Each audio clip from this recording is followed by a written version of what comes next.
상반기 수요 비전 예배에서 함께 나누고 있는 소요의 문답으로 살아내다 시리즈가 오늘로 16번째가 되었습니다. 오늘은 16문에 대해서 함께 나누려고 하는데 소요의 문답을 통해서 우리가 하나님이 어떤 분이신지 그리고 하나님께서 어떤 일을 하셨는지에 대해서 함께 나누었습니다. 그리고 11문에서 11번째 문답에서 섭리의 일에 대해서 이야기를 하면서 소요의 문답의 질문이 초점이 인간에 관한 것으로 이동이 되는 것을 보게 됩니다. 그래서 12문에서 사람에 대한 하나님의 특별한 작정에 관해 이야기를 하면서 사람에 관한 인간에 관한 교리에 대한 내용이 담겨지기 시작하는 것이죠. 하나님의 특별한 작정이 생명의 언약에 관한 것이라고 했습니다. 그리고 그 언약과 관련되어서 인간의 첫 범죄와 타락에 관해서 나눈 것이 지난주와 그 전주의 14문과 15문이었죠. 죄가 무엇인지에 관하여, 그리고 첫 조상이 타락한 죄가 무엇인지에 관하여서 이야기를 나눴던 겁니다. 그리고 아담의 타락이 어떻게 인류의 타락이 되었는지에 관해서 나누게 될 내용이 바로 오늘 담겨지는 부분인 것이죠. 이 16번째 문답의 교리를 도출해내는데 핵심적인 본문이 바로 오늘 우리가 함께 읽은 로마서 5장 12절부터 시작해서 21절까지 이어지는 말씀입니다. 12절을 오늘 함께 본 말씀을 보면 한 사람으로 말미암아 죄가 세상에 들어왔고 죄로 말미암아 사망이 들어왔다라고 말하고 있습니다. 여기에서 말하고 있는 한 사람이 누구냐? 바로 첫사람인 아담을 말하고 있는 것이죠. 14절에서는 그 사람이 아담이다 라고 분명히 말하고 있는 것을 우리는 보게 됩니다. 그렇다면 그 한 사람으로 말미암아 죄가 세상에 들어왔다라고 말하고 있는데 그럼 그 죄가 무엇이냐? 바로 우리가 지난주 함께 나눴던 15문에서 다뤘던 내용임을 우리는 알 수가 있습니다. 15문에서 말했던 것이 무엇입니까? 우리 첫 조상이 창조된 원래 상태로부터 타락한 죄가 무엇입니까? 라는 그런 질문이었습니다. 그리고 그 죄는 금지된 열매를 먹은 것이라고 이야기를 하고 있는 것이죠. 그 금지된 열매를 먹은 그 불순종으로 인하여서 죄가 들어왔고 그 죄로 인하여 사망이 들어왔다라고 로마서 5장 12절에서는 바울이 말하고 있다는 것이죠. 그런데 그 12절 말씀에서 이어서 어떻게 말하고 있느냐? 이와 같이 모든 사람이 죄를 지었으므로 사망이 모든 사람에게 이르렀다라고 말하고 있습니다. 한 사람으로 말미암아 죄가 세상에 들어왔고 죄로 인하여서 사망이 들어왔다라고 하면 한 사람으로 인하여 죄와 사망이 들어왔는데 그와 같이 모든 사람이 죄를 지었기 때문에 사망이 모든 사람에게 이르게 되었다라고 말하고 있다는 것이죠.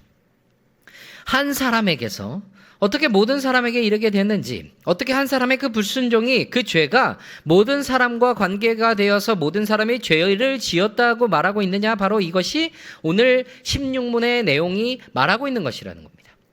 그럼 오늘 16문에 이렇게 이야기를 합니다. 모든 인류는 아담의 첫 범죄 중 타락하였습니까? 라고 질문을 하는데 그 16문의 질문에 대한 답이 이렇게 이야기를 합니다. 함께 읽어보겠습니다. 아담과 맺어진 언약은 아담 자신만을 위한 것이 아니라 그의 자손들까지 위하여 하신 것이므로 일반적인 출생으로 난 모든 인류는 그의 첫 범죄와 함께 그의 안에서 죄를 지었고 그와 함께 타락하였습니다. 15문에서 말하고 있는 이 아담의 첫 범죄 행위가 지금 16문에서 모든 인류와 연관이 되어 있는 것을 보게 되는 것이죠. 그럼 그것은 무엇 때문일까요? 이 16번째 문의 그 답을 통해서 우리는 한번 생각을 해보겠습니다. 아담과 맺어진 언약이라고 먼저 언급을 하고 있습니다. 아담과 맺어진 언약이라고 이야기를 해요. 그럼 그 언약이 무엇일까요? 바로 12문에서 이야기를 했던 하나님의 특별한 작정, 그 생명의 언약입니다. 그 생명의 언약, 하나님께서 사람을 창조하실 때에 그와 생명의 언약을 맺으셨어요. 완전한 순종을 조건으로 선과 악을 알게 하는 나무의 열매를 금하셨는데 무엇으로 금하셨냐면 사망의 형벌로 금하셨습니다. 그리고 우리는 그 결과에 대한 내용들을 계속해서 보고 있는 것이에요. 창조함을 받은 상태에서 타락한 그것에서부터 연결이 계속되고 있는 것이죠. 그러니까 첫사람 아담은 그 범죄함으로 인해서 창조함을 받은 상태에서 타락했습니다. 아담과 맺으신 그 언약을 어긴 결과인 것이죠. 그런데 16문 답에서 말하고 있는 것은 아담과 맺은 그 언약은, 아담과 맺어진 그 언약은 아담 자신만을 위한 것이 아니라고 말을 합니다. 아담 그만을 위한 것이 아니라고 하는 것이죠. 그와 그의 자손들까지 위한 것이라고 이야기를 하고 있는 것입니다. 아담은요, 혈통적으로 인류의 첫사람입니다. 그래서 인류의 대표가 되는 것이죠. 그리고 언약의 체결자로서도 인류의 대표가 됩니다. 하나님이 그와 언약을 맺으신 것은 아담이라는 개인과 맺은 것이 아니라 그 인류라는 그 자체의 대표로서 맺으신 언약이기 때문입니다. 그래서 아담은 단순히 개인으로서 생명의 언약을 맺은 것이 아니라 인류의 대표로서 언약을 맺었다는 것이죠. 그러니까 하나님께서 하신 말씀을 불순종하여 죄를 지은 것에 대해서 아담이 죄를 짓고 타락했다고 그렇게 먼저 말을 하는 이유가 여기에 있다는 것이죠. 창세기에 보면 누가 먼저 선악을 알게 하는 나무 열매를 먹습니까? 하와가 먼저 뱀의 꾀임에 넘어가서 하나님과 같이 되고자 하여 그 나무 열매를 먹었습니다. 그런데 우리는 그것에 대해서 아담의 죄라고 통칭을 합니다. 아담과 하와의 죄라고 하지 않고 보통 아담의 죄라고 이야기를 하죠.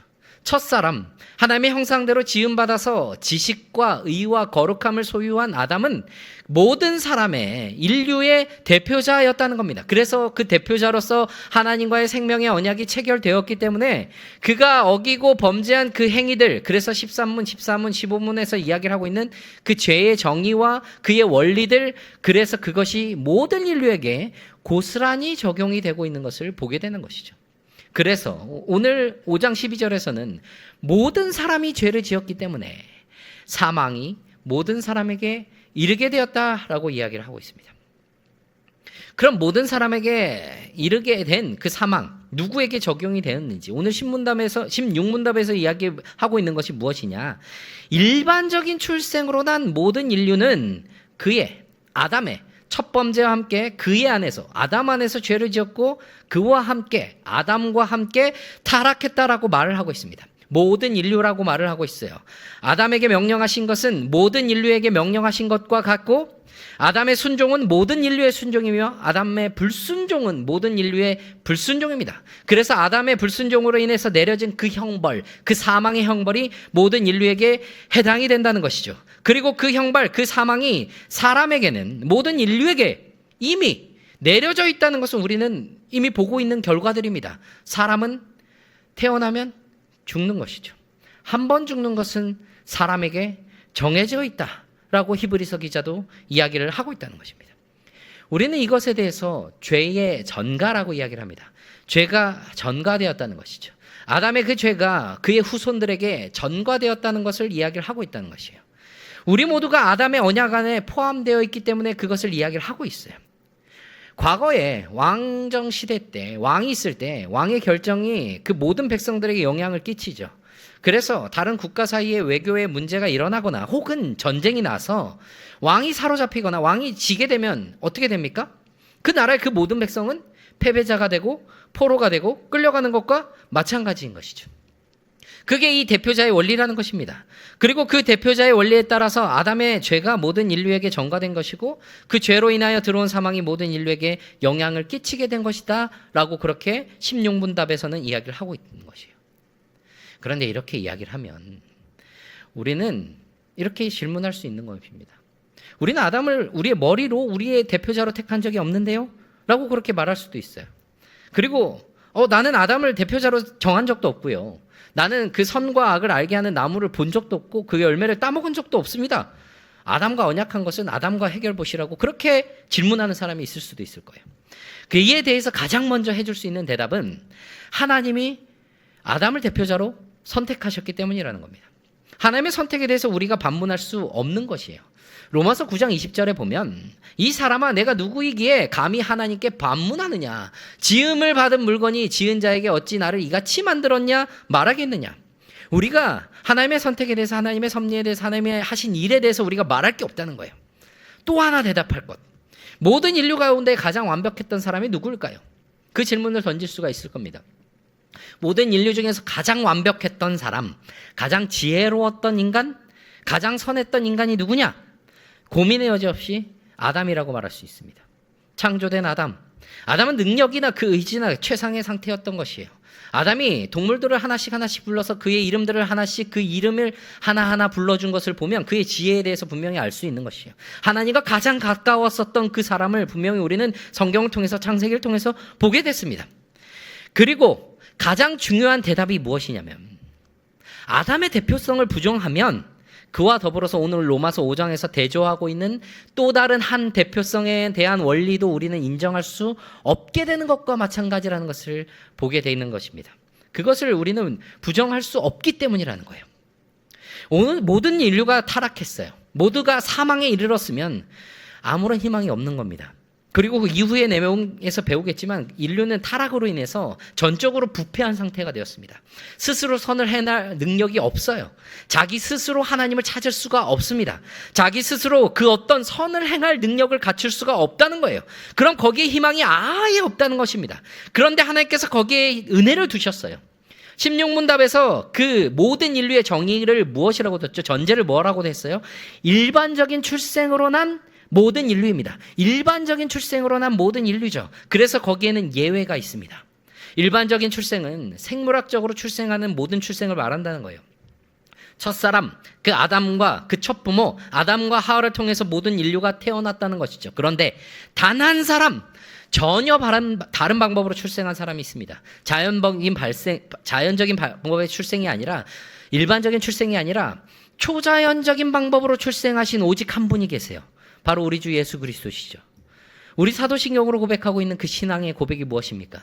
이는 성령으로 잉태하사 동정녀 마리에게 나시고 성령으로 잉태되어 탄생하심으로 인하여 아담의 영향을 전혀 받지 않으시고 완전한 사람이고 죄는 없으신 사람으로 태어나셨던 것입니다.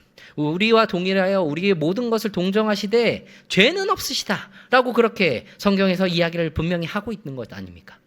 그런데 예수 그리스도께서 그 예외가 되신 것은 단순히 그 죄의 원리에서 예외가 되신 것에서 그친 것이 아니라는 거예요. 거기에 은혜가 있다는 것입니다. 로마서 5장을 이어서 보면 15절 말씀에 이렇게 말을 해요.